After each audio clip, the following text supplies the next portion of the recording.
ETF index mutual funds నేర్చుకుని stock మార్కెట్లో రాణించాలనుకుంటున్నారా? వెంటనే ఈ నెంబర్కి కాల్ చేయండి.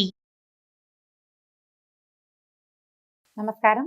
కార్తీక పురాణం 30వ అధ్యాయంలోకి వచ్చాం. ఈ రోజున కార్తీక అమావాస్య, రేపు ఉదయం నుంచి మార్గశిర ప్రారంభమవుతుంది.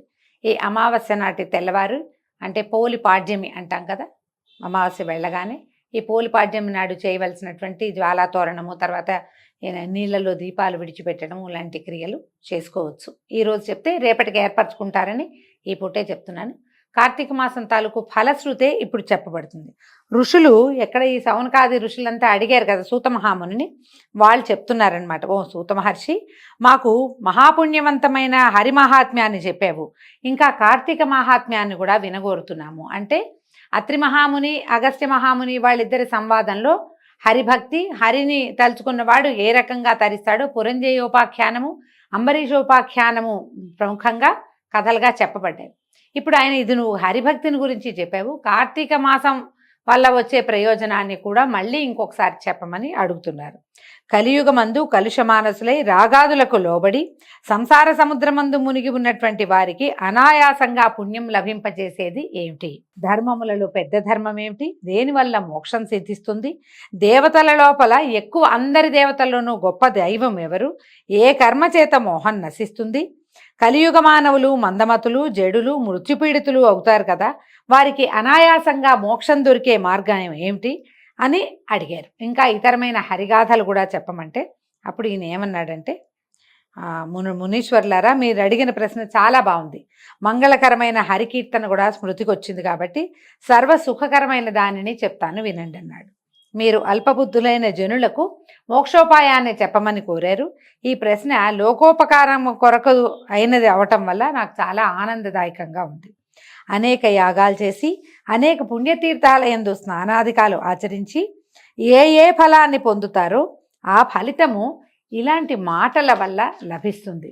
మునీశ్వర్లారా వినండి. కార్తీక ఫలము వేదోక్తమైనది, అనగా కార్తీకమందు వేదోక్త ఫలమును పొందుతారు.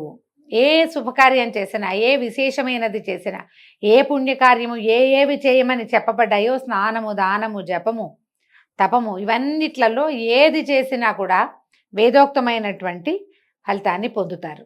కార్తీక వ్రతమే హరికి ఆనందకారకము. సర్వశాస్త్రములను సంపూర్ణముగా చెప్పడానికి నేను సమర్థుడని కాను, కాలము చాలదు కాబట్టి శాస్త్రసారములలో సారాన్ని చెప్తాను వినండి. శ్రీహరి కథను సంగ్రహంగా చెప్తాను. శ్రీహరి కథాసక్తులు ఘోరమైన నరకములకు పాల్పడక సంసార సముద్రము నుంచి తరిస్తారు.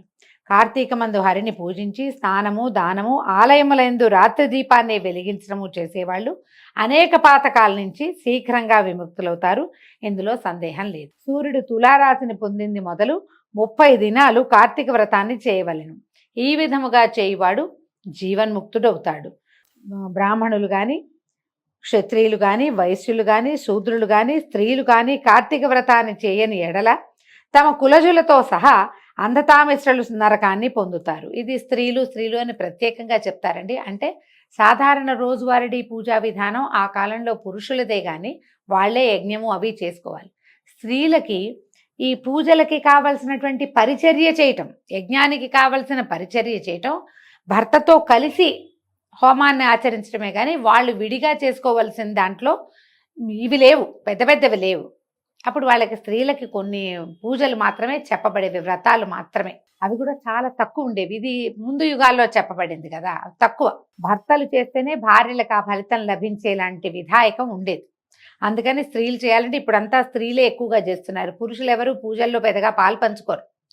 ఆడవాళ్ళకే పూజల మీద ఆసక్తి. వీళ్ళే ఉపవాసాలు అంటారు, వీళ్ళే దేవాలయాలకు వెళ్తారు. వీళ్ళు ఇంకా కుదరటం లేదు కానీ, లేకపోతే యజ్ఞ హోమం కూడా స్త్రీలే ముందుండి నేనే చేసుకుంటాను అనే కాలం కూడా చూస్తాం మనం. మీరు చాలా దేవాలయాల్లో ఈ కాలంలో అభిషేకాల దగ్గర చూస్తే మగవాళ్ళు రారు, ఆడవాళ్లే అభిషేకం చేయడానికి పూనుకుని కనపడతారు. దేవాలయాల వాళ్ళు కూడా కొన్ని చోట్ల ఒప్పుకుంటారు, కానీ ఆ కాలం అట్లా ఉండేది కాదు.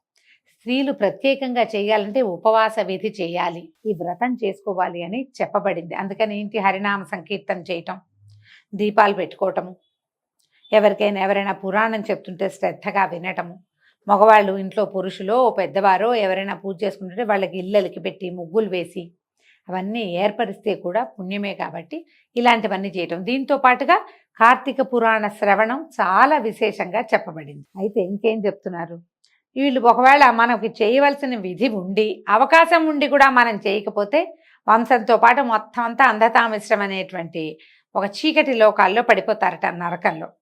కార్తీక మాసంలో కావేరీ జలమందు కానీ ఏ నదీ జలాలయందు కానీ స్నానం చేసేవాళ్ళు దేవతల చేత కొనియాడబడి విష్ణులోకాన్ని పొందుతారు. కార్తీక మాసమందు స్నానం చేసి హరిహరాదులని పూజించేటువంటి మానవుడు విగత పాపుడై వైకుంఠాన్ని లేదా కైలాసాన్ని చేరుతాడు.